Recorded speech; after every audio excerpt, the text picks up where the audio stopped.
மொழி போர் தாய்களுக்கு வீர வணக்கம். வீழ்வது நாமாக இருப்பினும் வாழ்வது தமிழாக இருக்கட்டும். உடல் மண்ணுக்கு உயிர் தமிழுக்கு என்று வாழ்ந்து மறைந்த மொழி போர் மறவர்களுக்கு வீர வணக்கம்.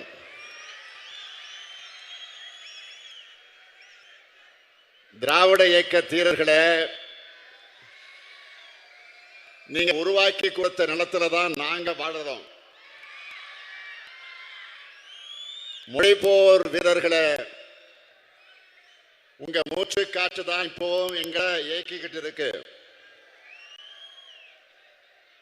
தமிழ் தாயின் தியாக பிள்ளைகளை, தலைப்பிள்ளைகளை உங்களை வணங்குகிறேன். எழுச்சியோடும் உணர்ச்சியோடும் நடைபெற்றுக் கொண்டிருக்கக்கூடிய இந்த கூட்டத்தினுடைய தலைவர், ஆற்றல் மிகு மாவட்ட செயலாளர் சட்டமன்ற உறுப்பினர் சுந்தர் அவர்களே,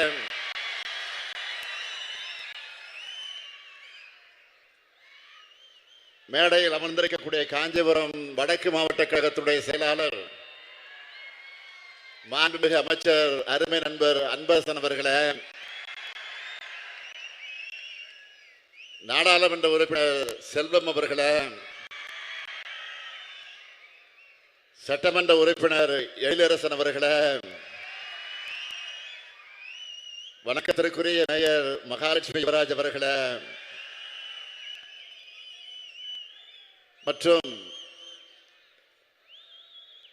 இயக்கத்தினுடைய முன்னோடிகளே, மாவட்ட மாநகர கழக நிர்வாகிகளே, ஒன்றிய நகர பகுதி பேரூர் உள்ளிட்ட கழக அமைப்புகளின் நிர்வாகிகளே, கிளைக்கழக வார்டு கழகத்தினுடைய செயலாளர்களே, கழக முன்னோடிகளே, அனைத்து அணிகளின் நிர்வாகிகளே, ஈட்டி முனைகளாக இருக்கக்கூடிய நாட்டின் திருப்பு முனைகளாக இருக்கக்கூடிய ஈடு இணையற்ற இளைஞரணியின் தம்பிமார்களே, தலைமை செயற்குழு பொதுக்குழு உறுப்பினர்களே, உள்ளாட்சி அமைப்புகளின் பிரதிநிதிகளே, நிறைவாக நன்றி உரையாற்ற இருக்கக்கூடிய மாநகர செயலாளர் தமிழ்ச்செல்வன் அவர்களே, என் உயிரோடு கலந்திருக்கக்கூடிய நம்முடைய முத்தமிழறிஞர் தலைவர் கலைஞர் அவர்களின் உயிரினும் உயிரான அன்பு உடன்பிறப்புகளே, உங்கள் அனைவருக்கும் என்னுடைய அன்பான வணக்கம். ஆண்டுதோறும் இந்த ஜனவரி 25ஆம் நாளை மொழிப்போர் தியாகிகளை நினைவு வகையில வீர வணக்க நாளாக நாம் கடைபிடிச்சுட்டு வரோம். இன்று தமிழ்நாடு முழுவதும் மொழிப்போர் தியாகிகள் கூட்டம் இதே போல நடந்து கொண்டிருக்கிறது. நான் காஞ்சி மாநகருக்கு வந்திருக்கிறேன். சாதாரண காஞ்சிக்கா வந்திருக்கிறேன். பேரறிஞர் அண்ணாவை தந்த காஞ்சிக்கு வந்திருக்கிறேன். நம்ம எல்லாம் ஆளாகிய அன்பின் தெய்வம் அண்ணாவின் காஞ்சிக்கு வந்திருக்கிறேன். அஞ்சு அஞ்சு வாழ்ந்த தமிழ் சமூகத்தை பார்த்து தாழ்ந்த தமிழகமே என்று கேட்டு இனவுணர்வை ஏற்படுத்த நம்ம அண்ணன் பிறந்த மண்ணுக்கு, இந்த காஞ்சி மண்ணுக்கு வந்திருக்கிறேன்.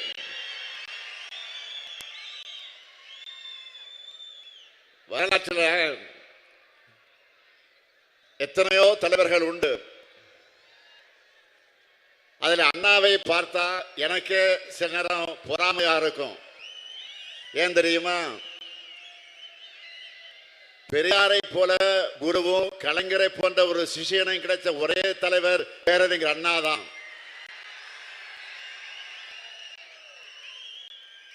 எல்லா தாயும் தன்னுடைய பிள்ளைக்கு பேர் வைப்பாங்க. ஆனா நம் தாய் நாட்டுக்கு தமிழ்நாடுன்னு பேர் வச்ச தலைமகன் பேரறிஞர் அண்ணா தான். அப்படிப்பட்ட அண்ணாவின் ஊர்ல அவர் உருவாக்கிய திராவிட முன்னேற்ற கழகத்தின் தலைவரா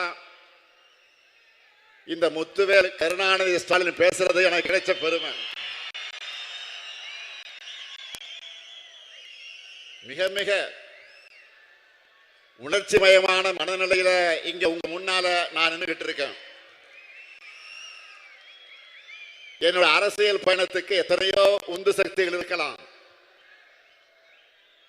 ஆனா எல்லாவற்றுக்கும் சிகரம் வச்சது போல இருந்த உந்து சக்தி எதுன்னு கேட்டா அது இந்த காஞ்சி நகரம் தான். என்னுடைய 13 வயசுல கோபாலபுரம் இளைஞர் திமுக அமைப்பை ஏற்படுத்தி பல நிகழ்ச்சிகளை நான் நடத்தி கொண்டிருந்தது எல்லாருக்கும் தெரிஞ்சதுதான். அந்த வகையில் 1971ஆம் ஆண்டு பேரறிஞர் அண்ணா துயில் கொண்டிருக்கக்கூடிய நினைவிடத்தில் மலர்களை வச்சு வணங்கி அங்கிருந்து அண்ணா ஜோதியை கையில ஏந்தி தொடர் ஓட்டமா புறப்பட்டு காஞ்சிபுரத்தில் நடந்துகிட்டு இருந்த திமுக மாநாட்டு மேடையில தலைவர் கலைஞருடைய கரத்தில் கொண்டு வந்து நான் அண்ணா ஜோதியை ஒப்படைச்சேன். அப்போ நம்முடைய தலைவர் கலைஞருக்கு பக்கத்தில் அன்றைய பொதுச் செயலாளர் நாவலர் கழக பொருளாளர் எம்ஜிஆர் அவங்க 2 பேரும் பக்கத்தில் இருக்கிறாங்க. கையில அண்ணா சுடரேந்தி என்று தொடங்கின ஓட்டம் தான் இப்ப வர ஓயல. அதே காஞ்சிக்குத்தான் இன்னைக்கு மொழிப்போர் தியாகிகளுக்கு வீர வணக்கம் செலுத்த வந்திருக்கிறேன். மொழிப்போர் தியாகிகள் நினைச்சால அவங்க பேரை சொன்னால உணர்ச்சி பொங்குது, உடல் நடுங்குது. 1938ஆம் ஆண்டிலே தமிழ்நாட்டு பெண்கள் மாநாடு முடிந்து மறுநாள் மொழிப்போர் களத்தினுடைய முதல் வீராங்கனையா பெண்களை அணி திரட்டி போராடினார் வீர தமிழன்னை தருமாம்பாள். 25/1/1964 தீக்குளித்து இறந்து மொழிக்காக உயிரை கொடுத்த இளைஞன் கீழப்படுவோர் சின்னசாமி கழகத்துடைய தொண்டன். 1965ஆம் ஆண்டு ஜனவரி 25 சென்னை கோணம்பாக்கத்திலே சிவலிங்கம் என்ற 21 வயது இளைஞரும் தீக்குளிச்சார். அவர் திராவிட முன்னேற்ற கழகத்துடைய நுங்கம்பாக்கம் பகுதி கழகத்துடைய பொருளாளர். அதற்கு மறுநாள் விருகம்பாக்கம் அரங்கநாதன் தீக்குளிச்சார். அவர் ஒன்றிய அரசினுடைய தொலைபேசி துறையினுடைய ஊழியர், திமுகவுடைய தொண்டர். இந்த அரங்கநாதன் பேர்ல தான் சென்னை தியாகராய நகர்ல அரங்கநாதன் சுரங்கப்பாதை அங்கே இருந்து இருக்கிறது. அதை அமைத்தவர் தலைவர் கலைஞர். 27/1/1965 சிதம்பரத்தில் நடந்த துப்பாக்கி சூட்டில் வீர தியாகியானார் அண்ணாமலை பல்கலைக்கழக பிஎஸ்சி மாணவன் சிவகங்கை ராஜேந்திரன். 18 வயசான அந்த மாவீரனுக்கு அண்ணாமலை பல்கலைக்கழக வாசல்ல சிலை அமைக்கப்பட்டிருக்கு. அந்த சிலையை திறந்து வைத்தவர் தலைவர் கலைஞர். கோவை பிஎஸ்சி பொறியியல் கல்லூரி மாணவனாக பீளமேடு தண்டபாணி 1965 பிப்ரவரியில் நஞ்சுண்டு இறந்தார். விஷத்தை அறிந்து இறந்திருக்கிறார். அதே பிப்ரவரி மாதம் சத்தியமங்கலம் முத்து என்ற திமுக தொண்டர் தீக்குளிச்சார். பாளையம் ஆசிரியர் வீரப்பன் 11/2/1965 தீக்குளிச்சார். திமுகவை சேர்ந்த இவர் அந்த பகுதியில் மன்றத்தை நடத்தினார். கீரனூரை சேர்ந்த முத்து 1965 பிப்ரவரி மாதம் நஞ்சு இறந்து போனார். 22 வயதான ராணிமலை சண்முகம் என்கிற திமுக தொண்டர் 25/1/1965 விஷத்தை அறிந்து இறந்து போயிருக்கார். அவர் ஒரு மளிகை கடையினுடைய ஊழியர். திருச்சி பாலக்கரைய 16 கட்டப்பட்டிருக்கக்கூடிய பாலத்திற்கு கீழ்பழுவூர் சின்னசாமி ராணல சமூகம் ஆகியோர் நினைவா சின்னசாமி பெயர் சுட்டினார் தலைவர் கலைஞர் அவர்கள். இவங்க எல்லாருக்கும் மொழிபோர் மணிமண்டங்கள் அமைச்சிருக்கிறோம். சென்னையில் இருக்கக்கூடிய மிக முக்கிய கட்டடங்கள் ஒன்றுக்கு தியாகிகளான தாளமுத்து நடராஜ இவர் பெயரை சூட்டினார் தலைவர் கலைஞர். இன்னைக்கு காலையில கூட நான் நேரடியாக இருந்து அந்த கட்டடத்தில் புதிதாக அமைக்கப்பட்டிருக்கிற தாளமுத்து நடராஜ சிலைகளை திறந்து வச்சுட்டு தான் இந்த நிகழ்ச்சிக்கு வந்திருக்கிறேன். இவர்கள்தான் தமிழ் தாயினுடைய தலைப்பிள்ளைகள், தியாக தீர திருவுருவங்கள். மொழியை காக்க போராட நம்ம கழகம் ஆட்சி அமைச்சதும் இருமொழி கொள்கை சட்டம் நிறைவேற்றினார் நம்முடைய ஒப்பற்றவர் பேரவை பெருந்தகை அறிஞர் அண்ணா. இன்றைக்கு வரைக்கும் யாராலும் அதை தொட்டு பார்க்க முடியல. எப்பயாவது இந்திய மொழி திட்டத்தை அமல்படுத்த கும்பல் குடியாக்கு தேசிய கல்விக் கொள்கையை கொண்டு வந்து அதற்கான முயற்சிகளை ஈடுபடுவது இந்திய திணிக்கத்தான். நேயா திணிக்க முடியல. பள்ளி பல்கலைக்கழகம் மூலமா திணிக்க முயற்சி பண்றாங்க. சில நாட்களுக்கு முன்பு சென்னைக்கு வந்த ஒன்றிய கல்வி அமைச்சர் தர்மேந்திர பிரதான் அவர்கள் நமக்கு வழிபாடம் எடுத்துட்டு போயிருக்கிறார். எல்கேஜி பையன் பேராசிரியருக்கு பாடம் எடுக்கிற மாதிரி இருக்கு அவருடைய செயல்பாடு. தமிழ்நாட்டுக்கு கூட இந்தியை திணிப்ப அனுமதிக்க மாட்டோம்னு சொன்ன காரணத்துக்காக நமக்கு தர வேண்டிய 3458 ரூபாய் நிதியை இந்த பிரதான் 3000, 5000, 10,000 கோடி கொடுத்தாலும் மும்மொழி திட்டத்தை ஏற்க மாட்டோம்னு சொன்னவன் தான்.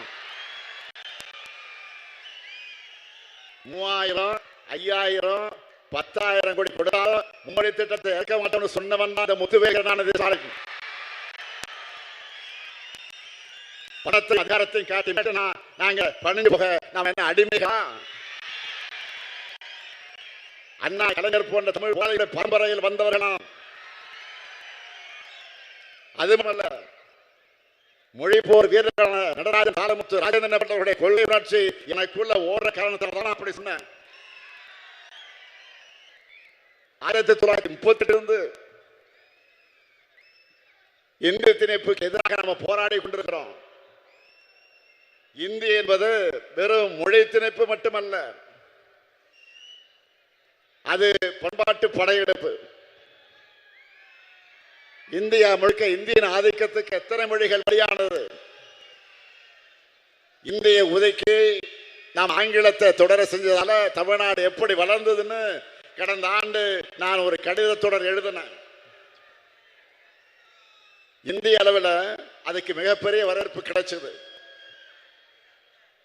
பல்வேறு மொழி பேசும் மக்கள் என்னோட பதிவுகளுக்கு கீழே தன்னுடைய மொழி இந்தியால அழிந்தது எப்படின்னு பகிர்ந்துக்கிட்டாங்க. அது மாதிரி தமிழ்நாட்டை அடிமைப்படுத்தணும்னு தான் காலந்தோறும் டெல்லியில நம்ம மேல படையெடுத்து வராங்க. நாம பார்க்காத படையெடுப்பா? நீங்க எத்தனை முறை வந்தாலும், எத்தனை துரோகிகள், அடிமைகள், அரசிகள், கோமாளிகள், கோழைகள் துணைக்கு அழைச்சுக்கிட்டு வந்தாலும் உங்களால தமிழ்நாட்டை வீழ்த்த முடியாது. உறுதியோடு சொல்றேன். டபுள் என்ஜின் சொல்லி வடமாநில மக்களை ஏமாற்றி அவங்க வாழ்வாதாரத்தை அழிக்கிற உங்க டப்பா இன்ஜின் தமிழ்நாட்டில் ஓடவே ஓடாது.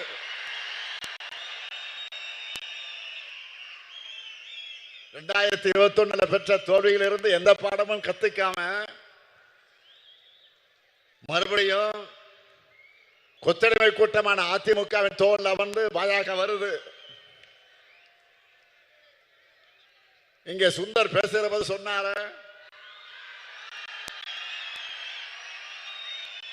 நேற்று முன்தினம் மாண்புமிகு பிரதமர் மோடி அவர்கள் தமிழ்நாட்டுக்கு வந்துட்டு போயிருக்கிறார்.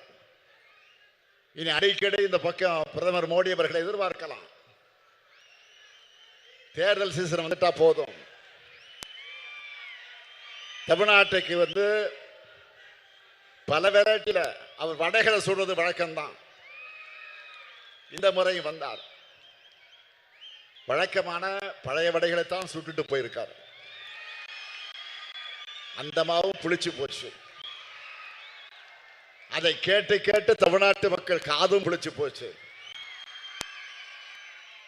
பிரதமர் வராருன்னு சொன்னதும் சில கேள்விகளை நான் கேட்டிருந்தேன், எழுப்பியிருந்தேன். அது வருவதற்கு முதல் நாளே அந்த கேள்வி நான் எழுப்பியிருந்தேன். நீங்க எல்லாரும் அந்த ஊடகங்கள் பார்த்திருப்பீங்க, படிச்சிருப்பீங்க நினைக்கிறேன். தமிழ்நாட்டுக்கு தர வேண்டிய 3548 கோடி ரூபாய் கல்வி நிதி எப்ப வரும்? தொகுதி மறுவரையில தமிழ்நாட்டின் தொகுதி அளவு குறைக்கப்படாத என்ற உறுதிமொழி உங்க வாயிலிருந்து எப்ப வரும்? பாஜகவின் முகவர் போல செயல்படுகிற ஆளுநருடைய அராஜகம் எப்ப முடிவுக்கு வரும்? ஒன்றிய பாஜக அரசிடமிருந்து தமிழுக்குரிய ஒதுக்கீடு நிதி ஒதுக்கீடு எப்போ வரும்? 100 நாள் வேலை திட்டத்துக்கு பதிலாக மாநிலங்கள் மேல நிதி சுமை ஏற்றி ஊரக மக்கள் வாழ்வாதாரத்தை ஒழிச்சு கட்டக்கூடிய புதிய திட்டம் எப்போ கைவிடப்படும்? 10 ஆண்டுகளா இன்ச்சு இன்ச்சா ஒன்றிய பாஜக அரசு இழைக்கிற மதுரை எய்ம்ஸ் 8வது உலக அதிசயம் எப்போதான் எங்க கண் முன்னால வரும்? இயற்கை பேரிடருக்கான நிவாரண தொகை தமிழ்நாட்டுக்கு எப்போ வரும்? ஓசூர் விமான நிலையத்துக்கு அனுமதி எப்போ கிடைக்கும்? கோவை மதுரையில மெட்ரோ ரயில் ஓடுமா அப்படின்னு இப்படி அடுக்கடுக்கா கேள்விகளை கேட்டேன்.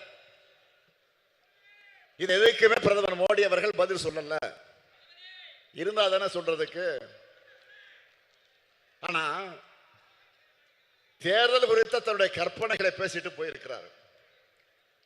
மாண்புமிகு பிரதமர் அவர்களே, கடந்த நாடாளுமன்ற தேர்தல் நினைவு இருக்கா? உங்களுக்கு ஒரு தொகுதி கூட கிடைக்கவில்லை. தமிழ்நாட்டுக்கு நீங்க எத்தனை முறை வந்து பிரச்சாரம் பண்ணீங்க? அதுக்கு பரிசா முழுமையான தோல்வியை தமிழ்நாட்டு மக்கள் உங்களுக்கு பரிசா கொடுத்தது மறந்து போச்சா? உங்க பக்கத்துல ஒருத்தர் உட்கார்ந்து இருந்தாரு, அவர் என்ன வெறும் பழனிசாமின்னு நினைச்சிட்டீங்களா? சாரா பழனிசாமி அல்ல, தி கிரேட் 10 தோல்வி பழனிசாமி. 2019 இருந்து எல்லா தேர்தலையும் தோல்வியை தவிர எதுவும் காணாத மாவீரர். இப்படி ஒரு ஃபெயிலியர் கும்பல சேர்ந்து கொள்கையால் இணைந்திருக்கக்கூடிய திமுக கூட்டணி வீழ்த்த போறாங்களாம். தமிழ்நாட்டை என்டிஏவை வளர்க்க போறாங்களாம். என்டிஏ அரசு வரப்போகுதான், வளர்க்க பாடுபட போகுதான். இது எப்படி பிரதமரால் சிரிக்காம சொல்ல முடியுது? நல்லா கவனிங்க. அதிமுக அரசு இல்ல, அவங்களே என்டிஏ அரசு தான் சொல்றாங்க. இப்போ நீங்க வந்து வளர்க்கிற நிலையில நாங்க இருக்கிறோம். தமிழ்நாடு ஏற்கனவே வளர்ந்துதான் இருக்கு, நாளும் வளர்ந்துகிட்டே இருக்கு. இதை நீங்க கெடுக்காம இருந்தாலே போதும். தமிழ்நாடு பொருளாதாரத்துல, தொழில் முதலீட்டுல, கல்வியில, வேலை வாய்ப்புல, மருத்துவத்துல, சமூக வளர்ச்சி குறியீடுகள்ல வளர்ந்திருக்கு. அது ஒன்றிய அரசாலேயே மறைக்கவோ மறுக்கவோ முடியாத அளவுக்கு வளர்ந்திருக்கு. உங்க புள்ளி விவரங்கள் அதை தானே சொல்லுது. பிரதமர் அவர்களே, தமிழ்நாட்டை அழிக்கும் உங்க எண்ணம் பலிக்காது. பக்தர்கள் மணமகளுக்கு ஆட்சி நடத்துகிறவன் காஞ்சிபுரம் கோயில் இங்க அந்த நிறைவேறாது. நாட்டு மக்கள் வாழுகிற இந்த நிலை சிலருக்கு பிடிக்கல. ஏன் நாட்டினுடைய பிரதமர் பதவிக்கு அழகல்ல. தமிழ்நாட்டில் போதை மருந்து நடமட்டம் அதிகமாகிடுச்சு. பிரதமர் பதவியிலிருந்து அவர் பேசிவிட்டு செல்வது சரியல்ல. நாடு முழுக்க கடந்த 5 ஆண்டுகள்ல துறைமுகங்கள் வழியா கடத்தப்பட்ட 11,311 கோடி ரூபாய் அளவிலான போதைப் பொருள் பிடிபட்டிருக்கு ஒன்றிய அரசு தெரிவிச்சிருக்கு. அதுல பெரும்பான்மை குஜராத் மற்றும் மகாராஷ்டிரா மாநில துறைமுகங்கள் தான் சிக்கி இருக்கு. இந்த மாநிலங்களை யார் ஆட்சி செய்யறாங்க? திமுகவா? இல்லையே, உங்க ஆட்சி தான் நடக்குது. டபுள் இன்ஜின் சொல்ற டப்பா இன்ஜின் தானே ஓடுதுங்க.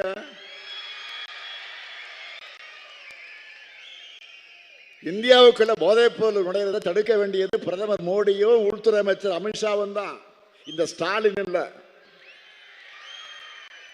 மகாராஷ்டிராவில் போய் பேச வேண்டியதை மதுராந்தகத்தில் வந்து பேசிட்டு போறது நியாயமா?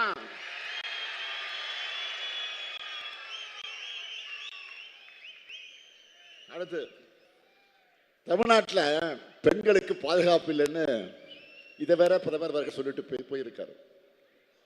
புதுமை பெண், விடியல் பெண், விடியல் பயணம், உரிமை தொகை, தோழி விடுதுன்னு பெண்களுக்காக நாங்கள் செயல்படுத்துகிற திட்டங்களால பெண்களுடைய சமூக பங்களிப்பு தமிழ்நாட்டில் அதிகமாக இருக்கு.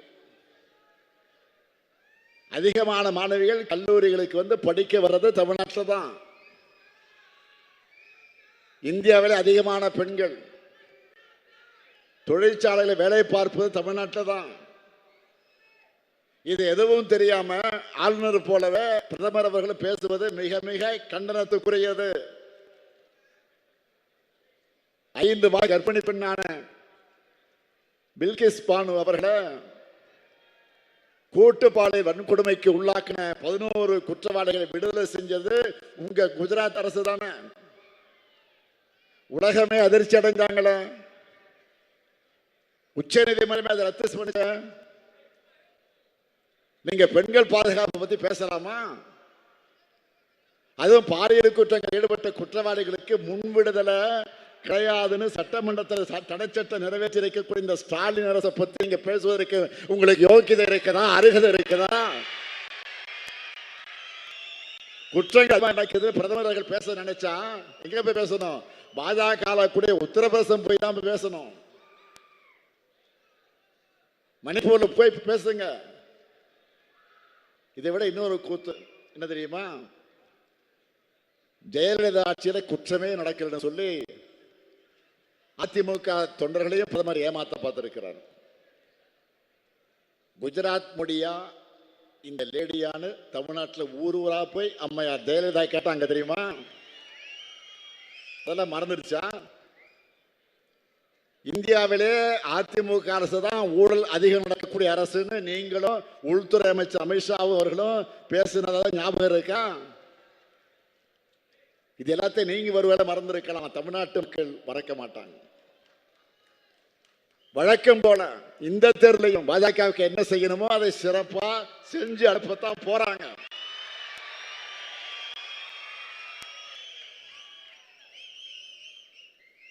மோடி அவர்கள் இந்த மண்ணில கால் வச்சதுமே உதயசூரியனே மறைஞ்சிடுச்சான், மழை வந்துருச்சான். கோமாளி இப்போ கூட மழை வந்திருக்கு. சொல்றது யாரு? நம்ம பழனிசாமி, 10 தோல்வி 30 சாமி. வாழ்க்கை முழுக்க கால்களை மட்டுமே பார்த்துட்டு இருந்தா சூரியன் எப்படி தெரியும்? பழனிசாமி அவர்களே,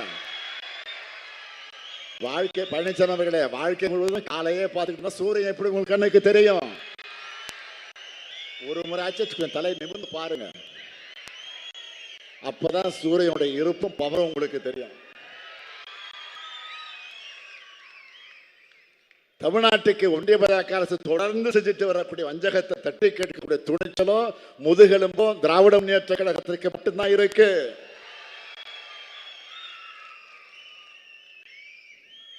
சிபிஐ, அமலாக்கத்துறை போன்ற பேரை கேட்டால ஓடி ஓடுகிற கோழைகள் தமிழ்நாட்டோட உரிமைகளை எப்படி காப்பாற்றுவாங்க? பாஜகவோட ஏவல் படையா செயல்படுகிற புலனாய்வுகளை வச்சுக்கிட்டு திமுகவை மிரட்டி பார்க்கலாம், பணிய வைக்கலாம் நினைச்சா மக்களுடைய ஆதரவோடு அதை எதிர்கொள்கிற உறுதி திமுகவுக்கு இருக்கு. நாங்க பணிய மாட்டோம், துணிஞ்சு ஒரு கை பார்ப்போம். மண் மொழி மானம் காத்திடும் எங்க 2000 ஆண்டு போற தொடர்ந்துடுவோம். 2026 தேர்தல் களமும் ஆரிய திராவிட போரின் மற்றொரு களம்தான். தமிழ் பண்பாட்டு அழிக்க நினைக்கிற அரசியல் எதிரிகளையும் அந்த எதிரிகளின் கூலி பாட்டாளாகி இருக்கக்கூடிய அடிமைகளை எதிர்கொண்டு வெற்றியை உறுதி செய்யக்கூடிய களம்தான் இந்த களம். பேரறிஞர் அண்ணா பிறந்த அந்த காஞ்சி மண்ணிலிருந்து நான் சொல்லிக்கொள்ள விரும்புவது, கழக உடன்பிறப்புகளை, கூட்டணி தோழர்களை, தோழமை இயக்கத்தவர்களை, உங்கள் பரப்புரையை இன்றே தொடங்குங்க. 5 ஆண்டுகளா நம்ம மக்களுக்கு செஞ்சுட்டு வர நலத்திட்டங்கள் தொடரணும்னா திராவிட மாடல் அரசு தொடரணும். உத்தரப்பிரதேசம் போல, மணிப்பூர் போல தமிழ்நாடு வன்முறை காடாகாம தடுக்கப்படணும். திராவிட மாடல் அரசு தொடர கழகம் 7வது முறையாக ஆட்சி அமைக்க மொழிப்போர் தியாகத்தின் மீது உறுதி எடுப்போம். பேரறிஞரை தந்த அண்ணாவின் காஞ்சியில இருந்து நான் உறுதியாக சொல்லுகிறேன், டெல்லியின் ஆதிக்கத்திற்கு தமிழ்நாடு என்றொக்கும் தலை குனியாது. மீண்டும் சொல்லுகிறேன், டெல்லியின் ஆதிக்கத்திற்கு தமிழ்நாடு என்றும் தலை குனியாது. தீ பரட்டும், வெல்வோம் ஒன்றாக. நன்றி, வணக்கம். உடனுக்குடன் செய்திகளை தெரிந்து கொள்ள சன் நியூஸ் பெல் ஐகானை கிளிக் பண்ணுங்க.